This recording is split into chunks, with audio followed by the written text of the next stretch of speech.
Кутмандуу кечиңиздер менен түз эфирде күндөмү маалыматтык программасынын толукталган чыгарылышы. Аны мен Адина Байышбекова тааныштырам. Саламатсыздарбы? Алгач жаңылыктардан кыскача.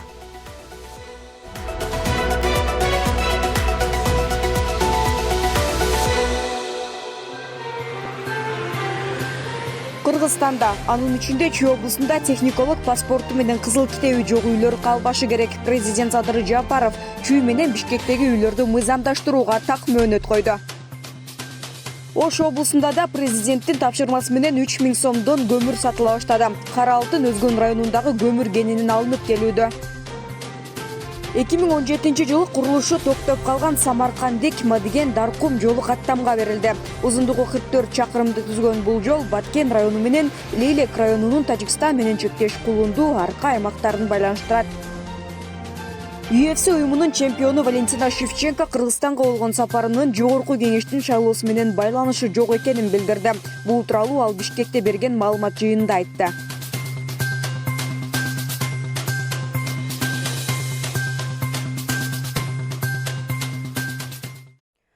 Президент Садыр Жапаров бүгүн Чүй облусунун Сокулук районунун Новопавловка айыл өкмөтүндөгү Ак Ордо 3 конушунун жашоочулары менен жолугушту. Мында жергиликтүү тургундар 20 жылдан бери жер тилкелерин мыйзамдаштыра албай келе жатышкандыгын, конушта мектеп, оорукана, бала бакча, көрүстөн маселеси курч болуп жаткандыгын айтып, мамлекет башчыга чогулуп калган көйгөйгө көңүл бурууга чакырышты. Өлкө жетекчиси 30 жылдан бери элдин көйгөйү топтолуп калгандыгын белгилеп, бул маселени да тез арада чечүүнү тиешелүү жетекчилерге тапшырды. Жергиликтүү тургундар какпаган эшиге барбаган чоңу калбагандыгын белгилешип, карапайым калкка бетме-бет келип жолугуп, арыз армандарын жеринен угуп, чечкендиги үчүн президентке ыраазычылыгын билдиришти. Президент бүгүн Чүй облусунун Сокулук районунун Новопавловка айыл өкмөтүндөгү Ак Ордо 3 конушунун жашоочулары менен жолугушту. Жергиликтүү тургундар мамлекет башчысынын көңүлүн дээрлик 20 жылдан бери чечилбей келе жаткан көйгөйлөргө бурушту. Тургундардын айтымында алар жер тилкелерин мыйзамдаштыра албай келишет. Конушта мектеп, оорукана, бала бакчалар жок. Ошондой эле жол жана көрүстөн маселелери курч бойдон калып келүүдө. Ушул карапайым элге китептердин чыгуусун тездетип, колуна карматуусун эртерээк берилишин өтүнөт элек. Географиялык абалын алганда Ак Ордо 3 шаардын чети менен эле түндүк тарабыбызды темир жол кесип турат. Ал эми чыгыш тарабыбызды бир 500 метрлик гана шаардын тилкеси ошол аралык кесип отурат. Бизди ошол шаардын аралыгына каратып, шаарга каратып берсеңиз деп өтүнөт элек. Айтымдарында 2007 жылы Новопавловка айыл өкмөтүнүн токтому менен 41 гектар жер тилкеси трансформацияланып, муктаж болгондорго бөлүнүп берилген. Бирок учурда шылуун адамдар тарабынан трансформациялоо боюнча эч кандай токтом кабыл алынган эмес деген шылтоо менен жүздөгөн адамдардын кызыл китептерин сот аркылуу жокко чыгаруу аракети жасалып жатыптыр. Кимде ким эгерде коррупцияга аралашып, ошо коррупция ош жерден акча жейин деп мына райондун жетекчилери көбүнчө кылган экен. Госрегистр кылган экен, кадастр, архитектор мына ушулардын баары. Акимдер дагы аралашып кеткен мурдакы. Ошонун бардыгына иш териштирүү иштери жүрөт. Жүрүп, анан сотко барат, сотто жетип, сотто маселеңер чечилет. Бердиңби 13 жыл мурун ушуну үй салып ал деп жерди. Документин дагы кошо бер. 1 жыл айланбай документин бер. А бербесең анда жазага тартыл. Анда мыйзамсыз бердиңби? Анда значит жазага тартылыш керек. А элди кыйнабай паспорту менен кызыл китебин бергиле, тех паспорту менен. Ошондой эле конушту Бишкек шаарынын аймагына киргизүүнү, кошумча маршруттук линияларды ачууну суранышты. Президент Садыр Жапаров айрым мамлекеттик органдардын шалаакылыгынан жана кээ бир адамдардын көз боемочулук аракеттеринен улам 13 000 үй бүлө жашаган ал аймакта акыркы 15-20 жылдан бери көйгөйлөр чечилбей келгендигин белгиледи. Бул жерге эмдиги жылдан баштап Кудай буйрса 3,5 окуучулук мектеп түшөт, 3 бала бакча түшөт. Аны биз көзөмөлгө алып салдырып беребиз. Анткени 1 жыл 1,5 жылда мектеп бүтөт, бала бакча дагы бүтөт. Маршрут боюнча, шаарга каттаган боюнча 1,5 миң автобус алып берели деп атабыз шаардын ичине. Ошондо маршруттар бошойт, өзүлөрү эле келет силер тарапка, өзүлөрү эле. Мүрзөлөр боюнча, мына губернатор 1 айдын ичинде чечип бересиз. Эң көп болсо 1 ай. Мисалы, түз жерден жокпу бул жерден. Мына тоо, биздин 94% территориябызды тоо ээлеп турат. Этегинен бергиле жана Байтикте бар го. Ошондой жерден чечип бергиле. Областтын чечимин чыгаргыла, районду чогулткула. госрегистрди барын чогултуңуз, архитекторду чогултуңуз, барын чогултуңуз дагы чечип бериңиз. 1 айдын ичинде чечип бересиз. Ушул райондун өзүнүн жери болгудай болсун. 1 тыйын албай көмө турган. Садыр, инем кагылайын. Сен элге жакын экенсиң, жерге жакын экенсиң. 1 жылдан бери тытын иштеп жүрүп атасың. Көптүн көзү көрөгөч. Шибегени капка ката албайсың. Элдин баары көрүп жүрөт. Сенин душмандарың абдан көп экен. Өзгөчө шайлоо кампаниясында ушундай кампанияда ушундай башталды. Уюшкандык түрдө каралуу башталды. Биз ага ишенбейбиз. Себеп дегенде мында элдин мурда чоңдор келгенде дайындалып туруп сен сүйлөйсүң, бул сүйлөбөйт деп турган чакырчы. Мына сени кагылып кетейин. Элди бөлбөй, ак карага бөлбөй, бардыгын алып келип, бет маңдай келип атканды дала жолу көрүп, ыраазы болуп атабыз кагылайын. Жана аксакал башында чыгып туура айтып кетти. Душмандарың көп экен деп. Менин душмандарым бийликте эмес, карапайым элдин алдында арасында дагы бар. Мына кечээ бир эле мисал келтирели. Көмүр боюнча 1 айга акчап сурандык. Ай түшүргүлө, бир машинеден бир 10-15 миң таза киреше тапсаң деле жетет деп. Жок, сөзсүз $1000 таза киреше табыш керек экен. Анан айлабыз кеткенде өкмөт колго алып туруп, анан мына 3000ге түшүрүп салдык. Ишсиз калышты баягылар бир 100 водитель, 200 водитель. Ушундай дагы болуп атат. Мында сырткары президент жергиликтүү жашоочулар билдирген конуштагы 2 чакырым узундуктагы ичке жолдун курулушу маселесин жеке көзөмөлүнө алды. Садыр Жапаров жакынкы 5 жылды мамлекет экономиканы өнүктүрүүгө жана калктын социалдык көйгөйлөрүн чечүүгө көңүл бурарын белгиледи. Жергиликтүү тургундар маселени тез арада чечүүгө белсенгендиги үчүн мамлекет башчыга ыраазычылык билдиришти. Кыргызстан боюнча мына губернатор угуп турасыңар, башка акимдер, айрыкча ушу чүйдүкө акимдер бардыңар. Чүйдүн райондун жетекчилери. Бир дагы Кыргызстан боюнча тех паспорты жок, кызыл китеби жок үй болбош керек. Полностью ревизия кылып чыгып, бардыгын чечип беришиңер керек. Алтынбек Бекторов, Калыс Өмүралиев, Регион телеканалы, Чүй облусу. Бир тараптын кызыкчылыгын көздөп, тергөөнү атайын создуктуруучу ченемдер алынып салынды. Бул тууралуу президент Садыр Жапаров прокуратура кызматкерлеринин майрамдык салтанатына катышып жатып билдирди. Муну менен катар мамлекет башчы 2021-жылдагы жаңы конституциянын талаптарына ылайык тергөө жүргүзүү укугу бул мекемеге кайра кайтарылып берилгендигин кошумчалап, прокурорлорду таза иштөөнүн үлгүсү болууга чакырды. Тилекке каршы бир карымайды, бир кумалак чиритет болуп, курамда адашкан ак каргаларда бар экендиги ачыкка чыгарды. Теманы кабарчыбыз улантат. Президент Садыр Жапаров прокуратура кызматкерлеринин кесиптик майрамы менен куттуктап, тармак ээлери мыйзамдуулуктун сакталышын көзөмөлдөп, укук бузуулар менен кылмыштуулукка каршы туруп келишүүдө деген пикирин билдирди. Тилекке каршы бир карымайды, бир кумалак чиритет болуп, курамда адашкан ак каргаларда бар экендигин ачыкка чыгарды. Тилекке каршы араңыздарда тартипсиз кызматкерлер дагы жок эмес. Аларга кече жакында чаралар көрүлдү. Айрым кызматкерлер камалып, айрымдары кызматтан алынды. Андай кызматкерлерден тазаланышыңыздар керек. Мына ошондо гана элдин сиздерге ишеними чоң болот. Буга чейин жүргөн соттук укуктук реформанын алкагында кылмыш жазык мыйзамдары кабыл алынып, укук коргоо органдарына бир топ сокку урулгандыгын, мындан улам жаңы баш мыйзамда прокуратурага тергөө укугу кайтарылып берилгендигин эске салды. Алсак, Советтер Союзу убагынан бери калыптанып келген эң оор жана бетин ачууга татаал болгон кылмыштарды прокуратуранын тергөөчүлөрү тарабынан жүргүзүү укугу алынып салынган. Менин оюмда бул шашылыш түрдө кабыл алынган чечим болгон. Анткени прокуратуранын тергөөчүлөрү ар дайым сапаттуу тергөөнүн үлгүсү болуп келген. Ошондуктан 2021-жылдагы жаңы конституциянын талаптарына ылайык прокуратура органдарына кылмыш бугунтугун жүргүзүү функциялары жөнөкөй тил менен айтканда тергөө жүргүзүү укугу кайра кайтарылып берилди. Конституциялык реформанын дагы бир өзгөчөлүгү башкы прокурорго мыйзам демилгелөө укугунун берилиши болду. Муну менен катар мамлекет башчы прокурорлорду ишти сапаттуу тергөөнүн үлгүсү болууга чакырды.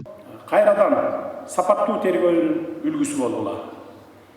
Ар бир кылмыш жөнүндө билдирген адам сиздерден принципиалдуу жана калыс тергөө жүргүзүү аркылуу мамлекет тарабынан анын тебеленген укуктарын реалдуу түрдө калыбына келтирүүнү жана камкордукту сезүүсү зарыл. Ал эми ар бир кылмышкер сөзсүз жазаланууга тийиш. Мыйзам алдында бардыгы бирдей болсун. Социалдык же саясий абалына карабагыла.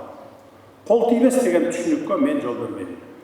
Ошондой эле ал бир тараптын кызыкчылыгын көздөп тергөөнү атайын создуктуруучу ченемдер алынып салынгандыгын, алардын ордуна конкреттүү мөөнөттөр белгиленгендигине да токтолду. Ар бир арыз же кылмыш окуясы жөнүндө билдирүү боюнча 10 күндүк мөөнөттүн ичинде кылмыш иши козголуп же кылмыш ишин козгоодон баш тартылат. Эгерде кылмыш иши козголсо, оордугуна жараша 1 же 2 айдын ичинде тергөөсү аяктап, соттук кароого жиберилүүгө тийиш. Ушул белгиленген ченемди кыйшайыпсыз аткаруу прокурордун жана тергөөчүлөрдүн ыйык милдети болуш керек. Айтымында тергөө мөөнөтүн создуктурбай өз убагында аяктоо боюнча башкы прокуратура тиешелүү зарыл болгон иш-чараларды иштеп чыгып, колдонууга киргизүүгө тийиш. Кылмыш иштеринин тергөөсүн негизсиз создуктурбоо максатында мамлекеттик соттук эксперттик кызматы сот же тергөөчү тарабынан экспертиза дайындалган учурдан тартып 1 айдын ичинде корутунду чыгарууга тийиш. Анткени бүгүнкү күндө эксперттик кызматтын штаттык бирдигин көбөйттүк, эмгек маяналарын көтөрүп, административдик имараттар менен камсыз кылып, шарттарды түзүп берүүгө аракет кылып жатабыз. Мамлекет башчысы 1 декабрдан баштап күчүнө кире турган кодексте азыркы кодексте орун алган тергөө менен кызматташуу деген норма алынып салынгандыгын да ачыктады. Себеби кылмышка шектүү катары кармалган адамдардын бирөөсү кызматташууга макул болуп, кылмыш жөнүндө маалымат берсе, адамдын күнөөсү бар же жок экени такталбай туруп, жоопко тартылып кеткенине күбө болуп жатасыздар. Ошондуктан адам укугу ыйык экенин эске алып, аталган норманы жок кылдык. Прокуратура кызматкерлеринин күнүнө карата өткөн салтанаттуу иш-чарада президент прокуратура органдарынын ишинде өзгөчөлөнгөн кызматкерлерине мамлекеттик сыйлыктарды тапшырды.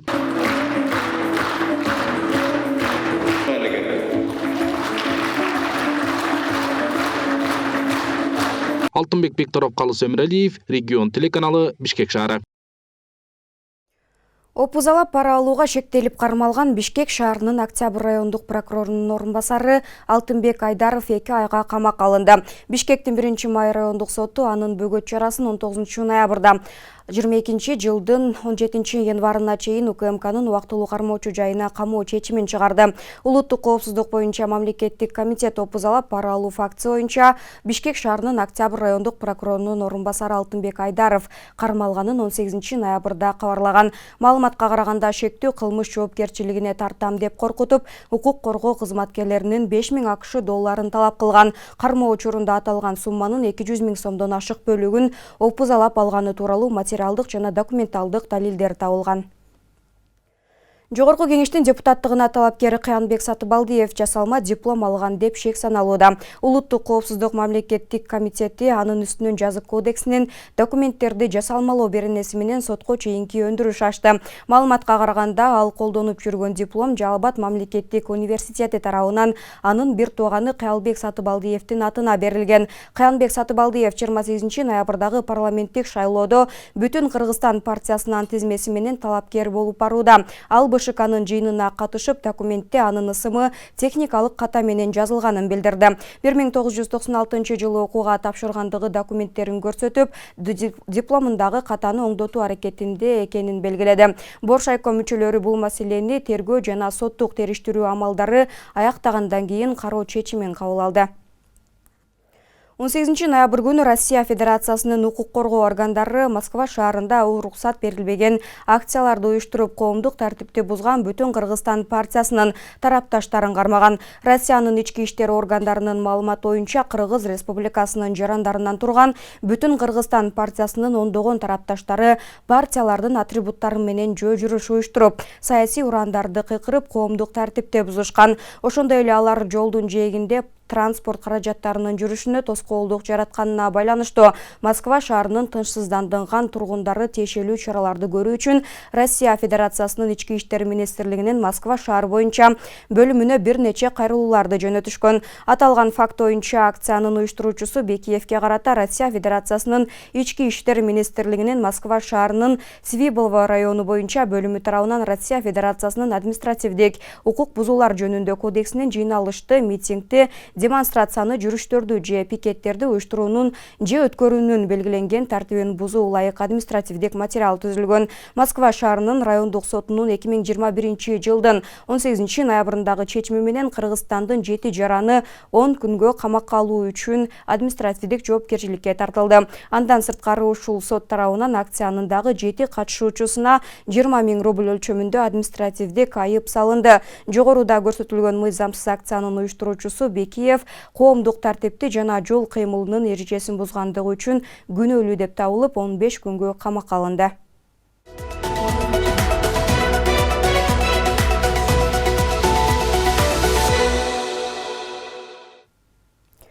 Сузакта 9 жаштагы Сумая Хасилжанова 18 ноябрь күнү мектепке окууга кеткен бойдон дайынсыз болуп жатат. Сумаянын кайда экендиги азыркы учурга чейин белгисиз болуп жаткандыгына байланыштуу милиция кызматкерлери жергиликтүү 100дөн ашуун тургундар менен биргеликте издөө иштерин жүргүзүшүүдө. Жарандарга бүгүн 22 ноябрда Сузак районунун Борбордук бөлүгүндөгү аянтчада Сумая тууралуу маалыматтар берилди. Издөө иштерине тартылган милиция кызматкерлери жана ыктыярчылар айылдарды аралашып телефон аркылуу изилдеп жаткан кыздын сүрөтүн элге көрсөтүп издеп жатышат. Ошондой эле талаалар сай бойлору да текшерүүгө алынууда. Бирок азырынча натыйжалуу майнап чыга элек. Буга байланыштуу туугандары жана милиция аны табууга коомчулуктан жардам сурайт.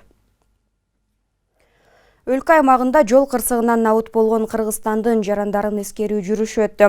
Жолдо ажал тапкандарды эскерүүнүн эл аралык күнү жыл сайын ноябрдын 3-жекшембесинде белгиленет. Жол кыймылы коопсуздугун камсыздоо башкы башкармалыгынын маалыматына ылайык, өлкөдө 9 айда 587 адам жол кырсыктан каза болгон. Анын ичинен 78 балдар. Толугураак кийинки сюжетте сөз болот. Өкмөт үйүнүн алдына автокырсыктан өмүрү кыйылган балдарга арналып, кепкалардан 78 саны жазылган инсталляция пайда болду. Уюштуруучулар балдар бул баш кийимдерди кие албай кетишти деген идея бергиси келген. Акциянын катышуучулары автоунаадан ажал тапкандарды 1 мүнөт унчукпай туруу менен эскерип, инсталляцияга гүл коюшту.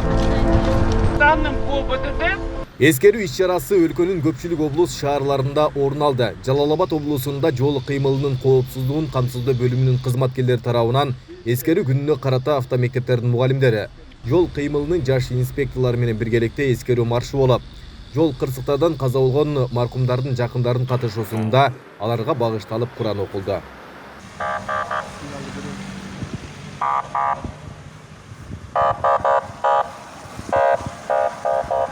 Андан сырткары ушул үгүт жүрүш автоунаалардын коштоосунда биздин ошо атайын жабдылган автоунаалардын коштоосунда үгүт жүрүш уюштурулду.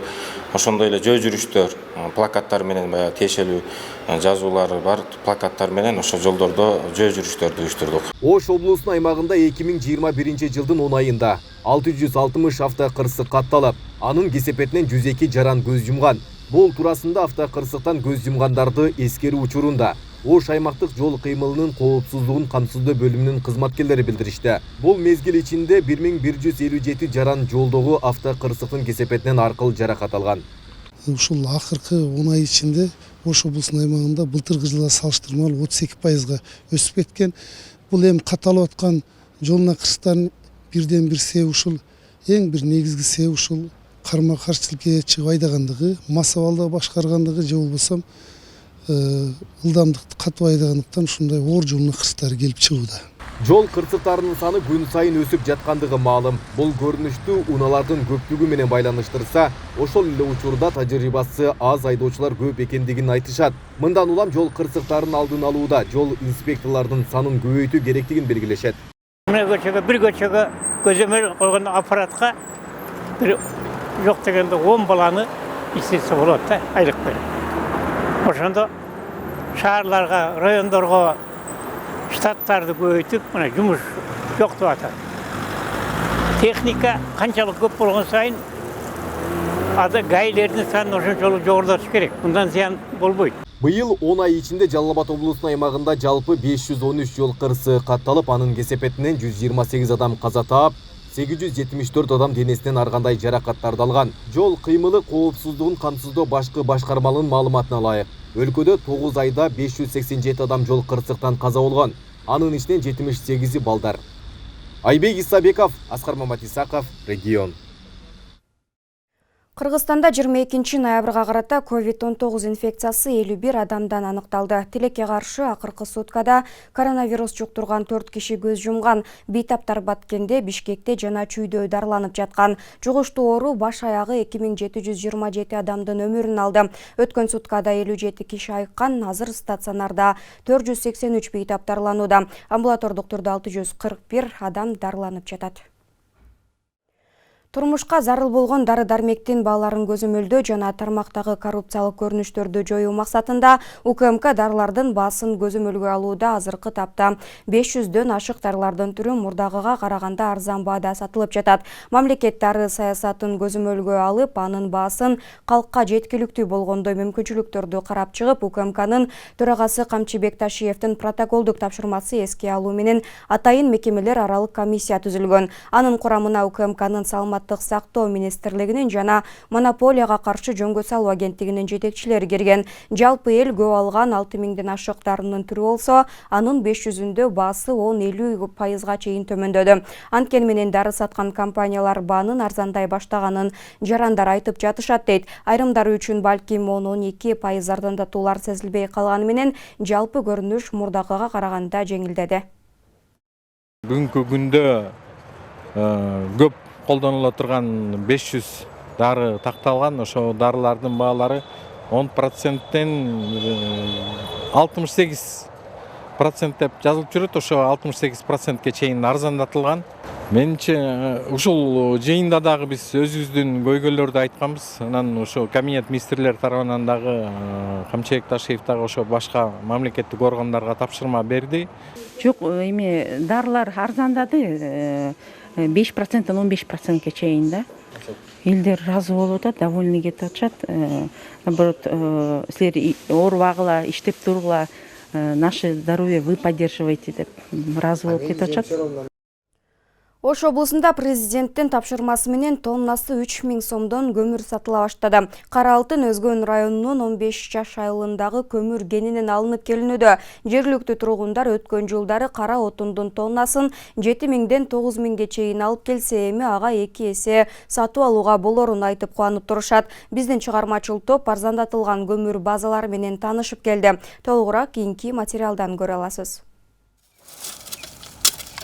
Ош облусунда көмүрдүн тоннасы 3000 сомдон сатылууда. Буга чейин калкты арзан баада көмүр менен камсыз кылуу максатында аймакта көмүр базалары ишке түшкөн. Эми ошол эле базалардан тургундар Өзгөн районунун 15 жаш айылынан алып келинген кара отунду 3 сомдон сатып алууга болот. Бүгүндөн тарта 3 сомдон болгон көмүр Араван районунун Али Анаров айыл өкмөтүндө да сатылып жатат. Ушул тапта арзандатылган кара отунду алууга кезекке тургандар көп. Катарында Рыспа апа жарым тонна кара отун алды. Ал жыл сайын 3 тонна көмүрдү 7 сомдон алып келсе, эми анын жарым акчасы чөнтөгүндө калганын айтат. Бул дагы өкмөт башчыларынын аракеттери менен, эл аракети менен ушундай жакшы көмүрлөр бизге келип отурат. Муну бүгүн жагып көрсөк, дагы көбүрөөк алып алабыз да. Азыр жагып көрүш үчүн азыр 4 кап көмүр алып атамын. Мурку алган баага 1 тонна келсе, азыр 2 тонна көмүр алган менин мүмкүнчүлүгүм болуп атат да. Бул өтө жакшы самал деп эсептелет. Аравандын 8 айыл өкмөтүндө 5 сомдон ашпаган социалдык көмүр базалары элди кара отун менен үзгүлтүксүз камсыз кылууда. Жалпы ушул күнгө чейин 661 тонна көмүр ташылып келинип, 474 тонна сатылганы маалымдалды. Халк бүгүнкү күндө мына көрүп атасыздар. Негизи элибиз эми көбүрөөк Сарымоолду алып атат. Андан тышкары Мурдаштан келди, Бел Алмадан келди. Бил мына социалдык көмүр базадагы бардык көмүрлөр 2 сом 30 тиын жеринде сатылып атат. 1 сом 70 тиын кошулуп 4 сомго келип атат. Мына кече түнү келди 29 тонна Али Анаровгачы. Бул Өзгөнүн Кара Дөбө көмүр кенинен келди. Бул биринчи жолу келди. Эми бүгүн Али Анаров таркатып элге сатып проба үчүн алып көрүп атат эл. 4 кап, 5 кап, 10 каптанчы. Ушуну көрөлү. Эгер жакшы болсо биз бардык айыл өкмөттөргө ушу 3 сомдон көмүр жеткизебиз. Учурда 3 сомдон көмүр Оштон 4 районунда гана сатылууда. Алар Нокат, Кара Суу, Кара Кулжа району. Калган райондор дээрлик 100%га кара отун менен камсыз болгон. Кара Кулжа районуна жеткиздик. Андан башка Кара Суу районуна 2 айыл өкмөткө түшүрдүк 10 тоннадан бөлүп 20 тоннаны. Ошондой эле Нокат районуна 2 айыл өкмөтүнө 4 машина жеткирилди да. Анан биз азыр бүгүнкү күндө барып ошол айыл өкмөттөгүлөр менен азыр байланышып атабыз, кандай сатылып атат депчи. Караколжадагылар айтты, башта элдер ишенбей жанагыдай бул арзан көмүр экен, демек мунун сапаты дагы начар болушу мүмкүн деп аз-аздан алып барып жагып көргөндөн кийин уже кызыгуулар пайда болду дейт.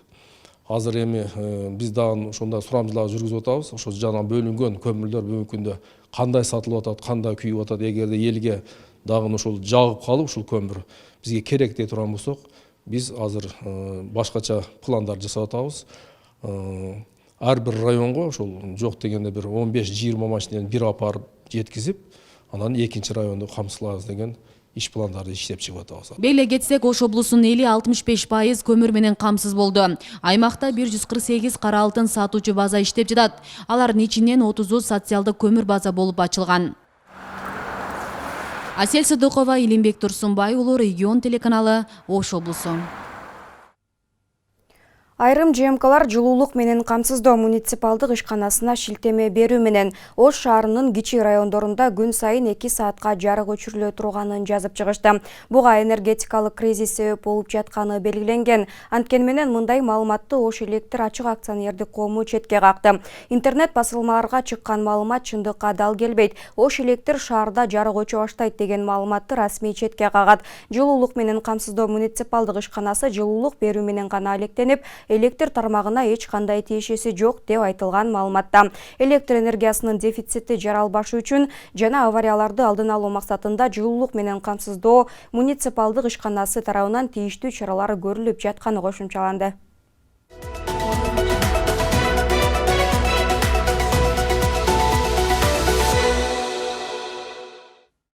2017 жылы курулушу токтоп калган Самаркандек Мадыген Даркум жолу каттамга берилди. Узундугу 44 чакырымды түзгөн бул жол Баткен району менен Лейлек районунун Тажикстан менен чектеш колунду арка аймактарынын байланыштырат. Апрель айынын соңундагы тажик аскерлеринин куралдуу кол салуусунан кийин жолдун курулушу жанданып учурда пайдаланууга берилди. Жакынкы жылдары асфальт төшөө иштери да сунушталып жатканын Ош Баткен Исфана автожолдор башкармалыгынан билдиришти. Кененирээк кийинки материалда сөз болот.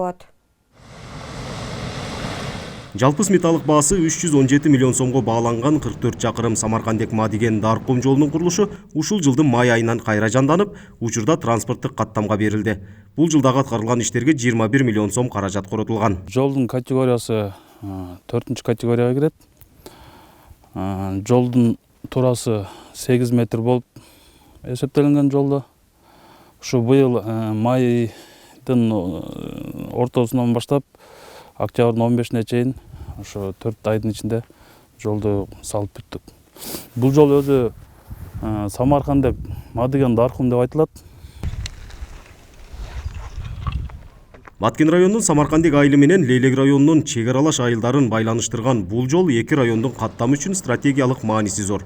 Буга чейин чек ара окуяларында арка максат айылдары менен болгон каттам үзгүлтүккө учурап, кооптуу калжар алып келген. Баткен областы үчүн анын ичинде мисалы Лейлек менен Баткен районун туташтырган экинчи альтернативалык жол. Бул жол жанагы чек ара аймактарында болгон конфликттерден кийин маанилүүлүгү өтө канчалык мааниде экендиги бизге айдан ачык көрүнүп турат. Себеби негизги жол жабылып калгандан кийин экинчи альтернативалык жолго биз жарандар, жалпы эле ошол транспортто жүрүүчүлөр, эки райондун ортосундагы каттамда жүргөн элдер жалпысынан муктаж болуп атат. Мындан сырткары эки райондун тургундары үчүн экономикалык жактан байланышы да жакшырат. Жолдун оңдолуусу менен айдоочулардын убактысы да үнөмдөлүп, буга чейинки 3 сааттык каттам 1 саатка кыскарды. Мындан ары Лейлек районунун Кулунду максат айылдарына баруу үчүн 200 чакырымдын ордуна 100 чакырымга жетпеген жол жүрүшөт. 3 саат жол жүрчү элек. Азыр негизинен жол убактысы аябай көп кыскарды. 1 саат дегенде биз ошо арка айылына жетип барып атабыз. Биринчиден бул биздин эң эле бул азыркы учурда көйгөйлүүчү машина бул бензинге эконом болду, үнөмдүү болду. Анан экинчиден бул убакыт азыр күндөн күнгө тар дегендей убакытты үнөмдөп атабыз. Эскерте кетсек, 2012-2017 жылдары бул автожолдо жол куруу иштери жүргүзүлүп, транспорт каражаттарынын жүрүүсү камсыздалган. Бирок жол куруу иштери толугу менен жыйынтыкталбагандыктан кыш мезгилинде транспорттук каттамга мүмкүнчүлүк болгон эмес. Мындан ары чек арадагы окуяларды эске алуу менен бирге жолго асфальт төшөө да сунушталууда. Долбоор түзүлүп атканда бул шагыл каптамы менен эле курулган ошо автотранспорт каттамы жүрө турган жол болуп пландаштырылган эле. Бирок быйылкы окуялардан кийин ушундай маселе туруп атат. Биз аны транспорт министрлиги менен иштешип жатабыз, сүйлөшүп жатабыз. 2022 жылы Кудай буйруса сунуш берип, муну асфальттоо боюнча дагы сүйлөшүүлөр жүрүп атат. Апрель айынын соңундагы тажик аскерлеринин куралдуу кол салуусунан кийин Баткен облусунун чек аралаш айылдарында жол куруу иштери жанданган. Узундугу 11,3 чакырым болгон Колунду Максат арка жолуна, Аксай Рават жолунун 3 чакырымына жана Чайгана Аксай жолунун 1,2 чакырымына асфальт төшөлдү. Бул жумуштарга жалпы 88 миллион сомдон ашуун каражат жумшалган. Нургазы Жайнаков, Регион телеканалы, Баткен облусу. Кезек жарнамалык негиздеги жаңылыктарда. Атажурт Кыргызстан партиясынын Каракол шаарындагы жолугушуусу болуп өттү. Жергиликтүүлөр партия өкүлдөрүн жылы тосуп алып программасы менен таанышты. Партия лидери Айбек Маткеримов тургундарды таза шайлоо өткөрүүгө жана чын жүрөктөн добуш берүүгө үндөдү. Каракөл шаарынын эли Атажурт Кыргызстан партиясына колдоосун билдирип, ак бата беришти. Кененирээк кийинки материалда.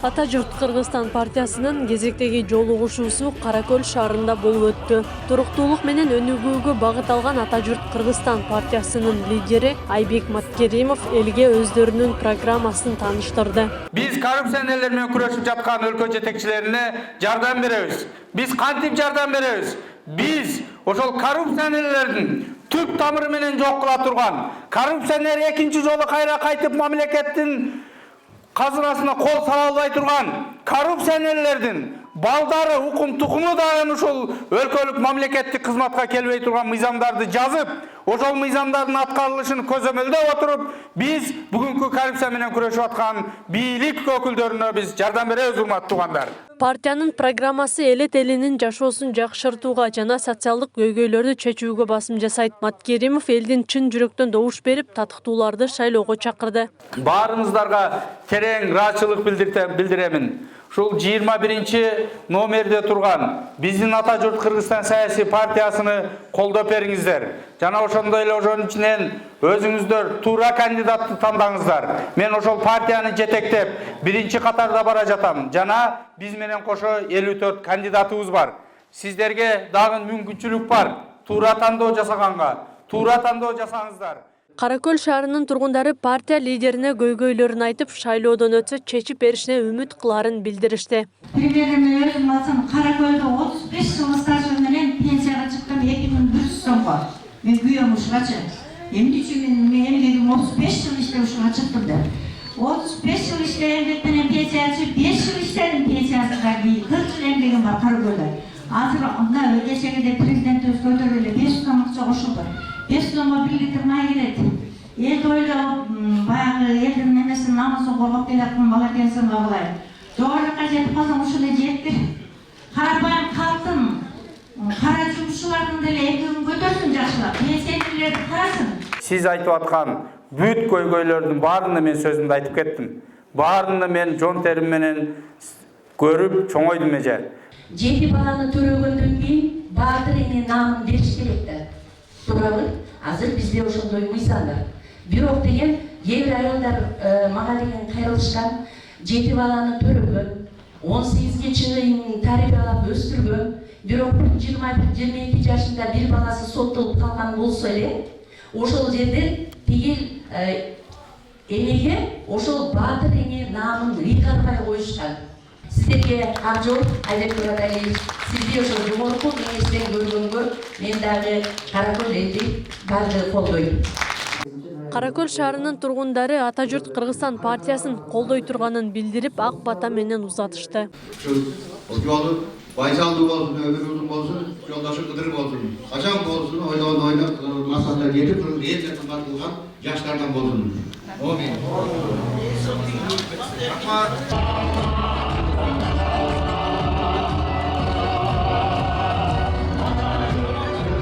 Аклай Карабаева, Замирбек Тойчубаев, регион. Кыргызстан, Кулгөр албала, жериңе, элиңе, калкан бол, калкала. Ата журт Кыргызстан саясий партиясынан жогорку кеңештин депутаттыгына талапкер Кубанычбек Кадыров Жети Өгүз районунда жолугушуу өткөрдү. Анда талапкер жергиликтүү жашоочулардын көйгөйлүү суроолоруна жооп берип, жеңишке жетсе айтылган сөздөр ишке ашарын абада берди. Кененирээк кийинки материалда сөз болот. Жогорку кеңештин депутаттыгына талапкер Кубанычбек Кадыровдун кезектеги жолугушуусу Ысык Көл облусунун Жети Өгүз районунда болуп өттү. Мени колдоп койсоңуздар буюрса 3 айда келип, эмне кызмат кылганымды, эмне иш кылганым отчет берип турам келип туруп. Бирок ар бир айылга келиш кыйыныраак, кыдырып Жети Өгүздү бир 3-4кө бөлүп, чоң чогулуштар өткөзүп, отчет берип, сиздердин чечилбеген маселелерди баарына жеткизип турам.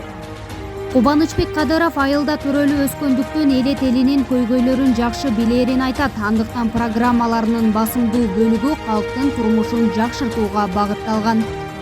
Мына Кудай буюрса биздин программада көрсөткөнбүз. Мына Сары жазды билесиздер. Сары жазга кез салсак, Ысык Көл облусу толук жабат. Агайын туугандар. Мына ошону ишке киришибиз керек. Айылда өскөм мен. Айылдын маселесин билем, айылда оккам. Мына бүгүнкү күндө жаштардын жери жок үйлөнсө. Бир үйдө 2-3 келинден жашап атат, же калппы. А жерди ким алып кеткен? Мурунку акимдер, губернаторлор, көпөстөр, байлар бөлүп алышкан. Эмне үчүн алар 30-20 гектардан алыш керек? Эмне үчүн тигилерге жер болбош керек? Сиздер колдоо көрсөңүздөр, мыйзам негизинде жакшы мыйзамдар жазып, ошо жерлерин баарын алып туруп жаштарга бөлүп бериш керек. Положение үй салышсын, өзүнчө жашасын ата-энесинен кишилер. Күчүсү калат үй бүлөсү менен. Жергиликтүү тургундар Ата журт Кыргызстан партиясына, анын ичинде 10-чу катарда бара жаткан Кубанычбек Кадыровго ийгилик каалап ак бата беришти. Эл журтуңар болсун, оңоргул алтыным. Ишиңер ийгиликтүү болсун. Тилегеңерди Алла Таалам берсин. Ыраазымын. Мына Кыргыздын элдик балдар, элдик кызынан болуп төрөлтүсөр алдыга экенин. Элиңерди колдогон бактылуу болуңар. Программаң жакшы экен, сеники да жакты. Колдойбуз. Өсчү бала экенсиң, сен дагы Кудай тилегеңерди берсин, ден соолук берсин, ак жолго алайлы. Келечектен үмүт өтөлү. Ушуларга ак жолго алайлы, келечектери кең болсун. Кыргыз эли менен бирдикте колтукташып заманыбызды өзгөрткөнгө чоң салымдарын кошкон эржигиттерден болсун. Жолуңар шыдыр болсун, жолдошуңар кыдыл болсун. Кудайым өзү колдоп, келечекте эндиги жылы болсо жогорку кеңештен көрөлү. Жерлерди кезип элдин ак батасын алып жаткан талапкер Кубанычбек Кадыров бирге болсо күчтүү болобуз ураанын жактайт жана алдыда кыргыз эли колдоп берерине ишенет. Гүлдана Момунова, Алымбек Бектурганов, регион телеканалы, Ысык Көл облусу.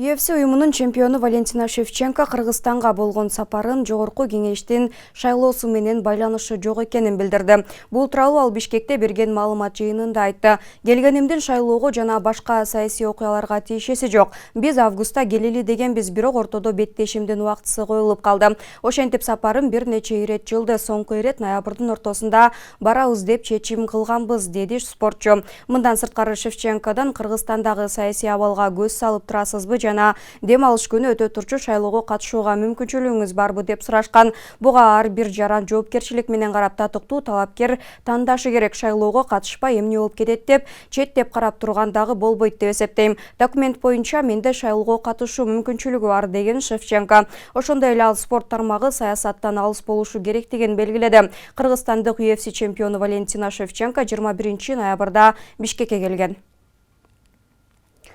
Президент Садыр Жапаров бүгін 22 ноябрда кече Кыргызстанга келген мушкерлердин абсолюттук чемпионатынын аралаш таймаш боюнча дүйнө чемпиону Валентина Шевченко менен жолугушту. Мамлекет башчысы спортчуну жылуу кабыл алып, Валентина Шевченкону 6-чы жолу жеңил салмак боюнча UFC чемпиону наамын коргоп калышы менен куттуктады. Валентина Шевченко мамлекет башчысына жана бардык кыргызстандыктарга көрсөткөн колдоосу жана жылуу кабыл алуусу үчүн ыраазычылык билдирип, өз үйү Кыргызстанга кайтып келгенине кубанычта экенин билдирди.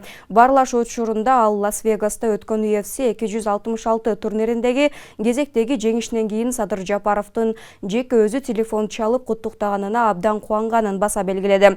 Валентина Шевченко бул спортчу үчүн мындан да көп жана мыкты иштөөгө чоң мотивация берерин кошумчалады. Ал эми жердештеринин колдоосун дайым сезип турарын жана алардын колдоосу дагы да дем берип жеңишке болгон ишенимин арттырарын билдирди. Мамлекет башчысы ага 1 миллион сомдук сертификат, ошондой эле анын машыктыруучусу Павел Федотов менен апасы Елена Шевченкога эстеликке белектерди тапшырды. Өз кезегинде Валентина Шевченко президент Садыр Жапаровга кепка, футболка, ошондой эле үстүбүздөгү жылдын сентябрында Лас-Вегастагы UFC 266 беттешинде чемпиондук наамын 6-чы жолу коргогон өзүнүн мушкерлик мээлейин белек кылды. Урматтуу телекөрүүчүлөр, күндөмү маалыматтык программабызды социалдык тармактардан күзөтүп барыңыздар. Ал үчүн Регион телеканалынын Facebook жана YouTube каналдарына катталып, акыркы жаңылыктардан кабардар болуп туруңуздар. Ошондой эле Одноклассники социалдык баракчасынан да көрсөңүздөр болот. Бүгүнкү чыгарылышта мына ушул жаңылыктар толуктады. Кийинки эфирден амандашканча сак саламатта туруңуздар.